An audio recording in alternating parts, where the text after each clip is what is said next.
Il était une fois une pauvre femme qui mit au monde un fils. Comme il était coiffé quand il naquit, on lui prédit que, dans sa 14e année, il épouserait la fille du roi. Sur ces entrefaites, le roi passa par le village, sans que personne le reconnût, et comme il demandait ce qu'il y avait de nouveau, on lui répondit qu'il venait de naître un enfant coiffé, que tout ce qu'il entreprendrait lui réussirait, et qu'on lui avait prédit que, lorsqu'il aurait 14 ans, il épouserait la fille du roi. Le roi avait un mauvais cœur, et cette prédiction le fâcha. Il alla trouver les parents du nouveau-né, et leur dit d'un air tout amical, « Vous êtes de pauvres gens, donnez-moi votre enfant, j'en aurai bien soin. » Ils refusèrent d'abord, mais l'étranger leur offrit de l'or, et ils se dirent, « Puisque l'enfant est né coiffé, ce qui arrive est pour son bien. » Ils finirent par consentir et par livrer leur fils. Le roi le mit dans une boîte, et chevaucha avec ce fardeau jusqu'au bord d'une rivière profonde où il le jeta, en pensant qu'il délivrait sa fille d'un galant sur lequel elle ne comptait guère. Mais la boîte, loin de couler à fond, se mit à flotter comme un petit batelet, sans qu'il entrât dedans une seule goutte d'eau. Elle alla ainsi à la dérive jusqu'à 2 lieues de la capitale, et s'arrêta contre l'écluse d'un moulin. Un garçon meunier qui se trouvait là par bonheur l'aperçut et l'attira avec un croc. Il s'attendait, en l'ouvrant, à y trouver de grands trésors, mais c'était un joli petit garçon, frais et éveillé. Il le porta au moulin. Le meunier et sa femme, qui n'avaient pas d'enfant, reçurent celui-là comme si Dieu le leur eût envoyé. Ils traitèrent de leur mieux le petit orphelin, qui grandit chez eux en force et en bonne qualité.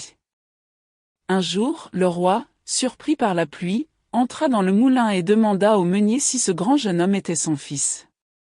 « Non, sire, répondit-il, c'est un enfant trouvé qui est venu dans une boîte échouée contre notre écluse, il y a 14 ans. Notre garçon meunier l'a tiré de l'eau. » Le roi reconnut alors que c'était l'enfant né coiffé qu'il avait jeté à la rivière. « Bonnes gens, dit-il, ce jeune homme ne pourrait-il pas porter une lettre de ma part à la reine ? Je lui donnerai 2 pièces d'or pour sa peine. » Comme votre majesté l'ordonnera, répondirent-ils, et ils dirent au jeune homme de se tenir prêt. Le roi écrivit à la reine une lettre où il lui mandait de se saisir du messager, de le mettre à mort et de l'enterrer, de façon à ce qu'il trouvât la chose faite à son retour. Le garçon se mit en route avec la lettre, mais il s'égara et arriva le soir dans une grande forêt. Au milieu des ténèbres, il aperçut de loin une faible lumière. Se dirigeant de ce côté, il atteignit une petite maisonnette où il trouva une vieille femme assise près du feu. Elle parut toute surprise de voir le jeune homme et lui dit, « D'où viens-tu et que veux-tu ? » « Je viens du moulin, répondit-il, je porte une lettre à la reine, j'ai perdu mon chemin, et je voudrais bien passer la nuit ici. » « Malheureux enfant, répliqua la femme, tu es tombé dans une maison de voleurs, et, s'il te trouve ici, c'est fait de toi. » « À la grâce de Dieu, dit le jeune homme, je n'ai pas peur, et, d'ailleurs, je suis si fatigué qu'il m'est impossible d'aller plus loin. Il se coucha sur un banc et s'endormit. Les voleurs rentrèrent bientôt après, et ils demandèrent avec colère pourquoi cet étranger était là. « Ah, dit la vieille, c'est un pauvre enfant qui s'est égaré dans le bois, je l'ai reçu par compassion. Il porte une lettre à la reine. » Les voleurs prirent la lettre pour la lire, et virent qu'elle enjoignait de mettre à mort le messager. Malgré la dureté de leur cœur, ils eurent pitié du pauvre diable. Leur capitaine déchira la lettre, et en mit une autre à la place, qui enjoignait qu'aussitôt que le jeune homme arriverait, on lui fit immédiatement épouser la fille du roi. Puis les voleurs le laissèrent dormir sur son banc jusqu'au matin. Quand il fut éveillé, ils lui remirent la lettre et lui montrèrent son chemin. La reine, ayant reçu la lettre, exécuta ce qu'elle contenait. On fit des noces splendides, la fille du roi épousa l'enfant né coiffé, et, comme il était beau et aimable, elle fut enchantée de vivre avec lui. Quelque temps après, le roi revint dans son palais, et trouva que la prédiction était accomplie et que l'enfant né coiffé avait épousé sa fille. « Comment cela s'est-il fait ?» dit-il, « j'avais donné dans ma lettre un ordre tout différent. » La reine lui montra la lettre, et lui dit qu'il pouvait voir ce qu'elle contenait. Il la lut et vit bien qu'on avait changé la sienne. Il demanda au jeune homme ce qu'était devenue la lettre qu'il lui avait confiée, et pourquoi il en avait remis une autre. Je n'en sais rien, répliqua celui-ci, il faut qu'on l'ait changé la nuit, quand j'ai couché dans la forêt. Le roi en colère lui dit, cela ne se passera pas ainsi. Celui qui prétend à ma fille doit me rapporter de l'enfer 3 cheveux d'or de la tête du diable. Rapporte-les-moi, et ma fille t'appartiendra. Le roi espérait bien qu'il ne reviendrait jamais d'une pareille commission. Le jeune homme répondit, le diable ne me fait pas peur, j'irai chercher les 3 cheveux d'or. Il prit congé du roi et se mit en route. Il arriva devant une grande ville. À la porte, la sentinelle lui demanda quel était son état et ce qu'il savait. Tout, répondit-il.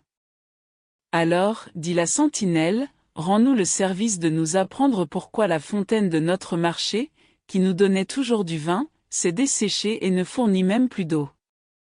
Attendez, répondit-il, je vous le dirai à mon retour. Plus loin, il arriva devant une autre ville. La sentinelle de la porte lui demanda son état et ce qu'il savait. Tout, répondit-il.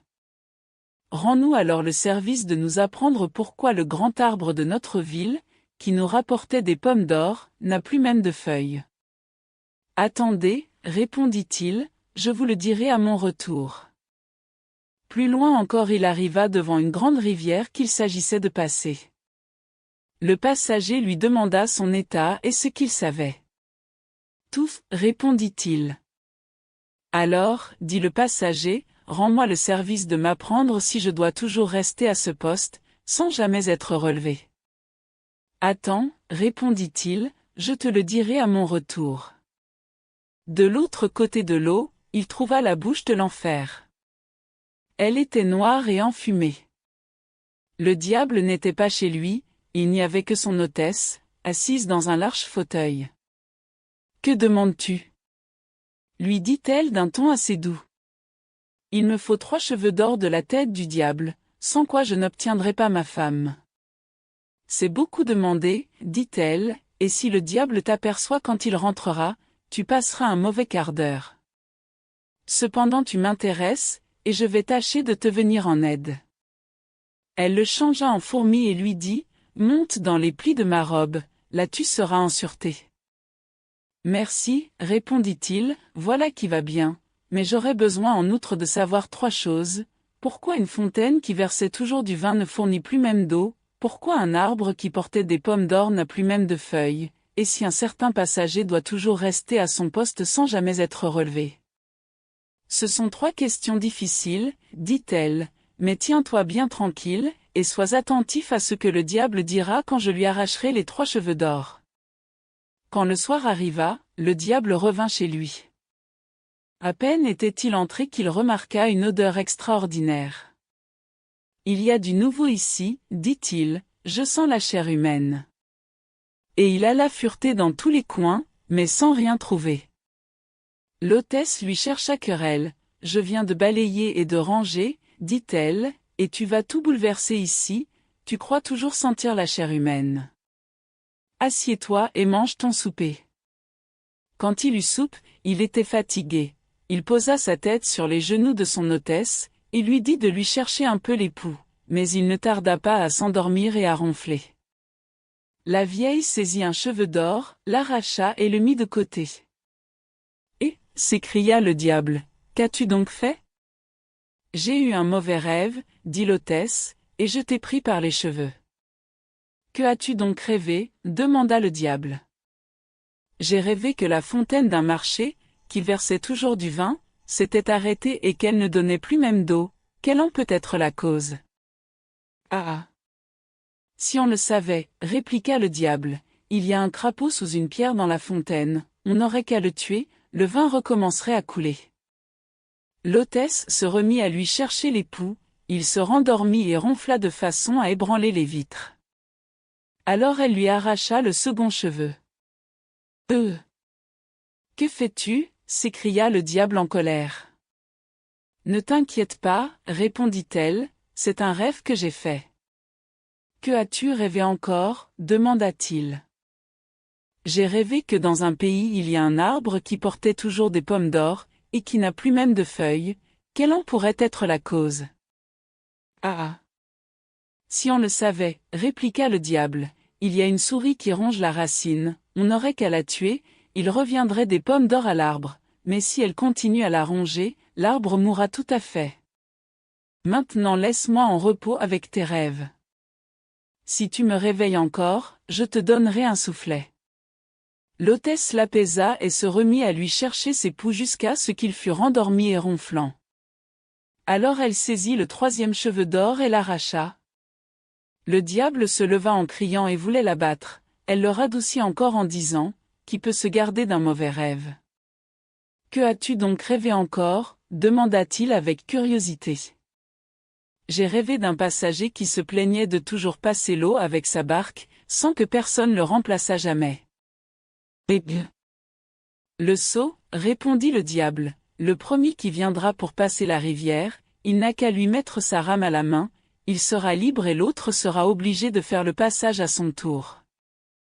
Comme l'hôtesse lui avait arraché les 3 cheveux d'or, et qu'elle avait tiré de lui les 3 réponses, elle le laissa en repos, et il dormit jusqu'au matin.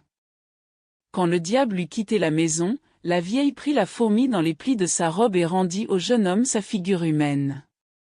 « Y voilà les 3 cheveux, lui dit-elle, mais as-tu bien entendu les réponses du diable à tes questions? » Très bien, répondit-il, et je m'en souviendrai.